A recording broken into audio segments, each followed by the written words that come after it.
தீபா எப்படி தங்க இருக்கிற நல்லாக்கியா? மேடம் யார்கிட்ட பேசிட்டு இருக்காங்க? ஓ அவகிட்டயா? ஏம்மா சொல்லுமா. ஏண்டி மாமி இப்படி சோகமா பேசுற? என்னம்மா எனக்கு உள்ள திருநாள் இன்னைக்கு மாமியா சமைக்க சொல்லுது, பொரியல் பண்ண சொல்லுது, கூட்டு வைக்க சொல்லுது, பப்படம் பொரிக்க சொல்லுது. எனக்கு எதுவுமே தெரியாது, நான் எப்படிமா செய்யறது? அப்படி சொன்னாவ குழந்தை மலம் அப்படி உப்பி அள்ளி கொட்டு சொல்றேன்.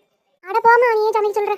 அப்ப என்ன பண்ணனா தலை வலிக்குது, கை கால் வலிக்குது, உடம்பு வலிக்குதுனால ஒண்ணுமே முடியல அத்தை அப்படின்னு சொல்லி போய் படுத்துக்க. உன் புருஷன் கேட்டாலும் இதே டைலாக் அப்படியே மறக்காம சொல்லு. சரியா? பேசாம இந்த கடையில வேணும் கொடுங்க என்னால முடியல அப்படின்னு சொல்லு. உன் மாமியார் வந்து கேட்டா இப்படியே சொல்லி போய் படுத்துக்காம. அப்பதான் வந்து வேலையில தப்பிக்க முடியும். எல்லா வேலையும் எப்படி பண்ண செய்வா சொல்லு, நான் சொல்றபடியே கேளு மணி. அடி ஆத்தி அத்தை இப்ப பண்ற பாருங்க. இந்தடி மருமோளே என்ன நீ சோறு பங்காம வீட்டு வேலை செய்யாம படுத்து கிடக்குறவ? அத்தை என்னால ஒண்ணுமே முடியல, கை காலு தலையெல்லாம் வலிக்குது. அப்படியே என்னத்தை பண்ணட்டும் அத்தை? எனக்கு கொஞ்ச நேரத்துல நெஞ்சு வலியில எனக்கு ஹார்ட் அட்டாக்கே வர மாதிரி இருக்குது. நீங்களே சமைச்சிருங்க அத்தை. அடிப்பாவி, ஒருவேளை நம்ம ஃபோன் பேசுறது கேட்டிருப்பாளோ, அதுக்கப்புறம் இந்த டிராமா போடுறான்னு நினைக்கிறேன். அதுக்கு முன்னாடி நல்லா தானே இருந்தா.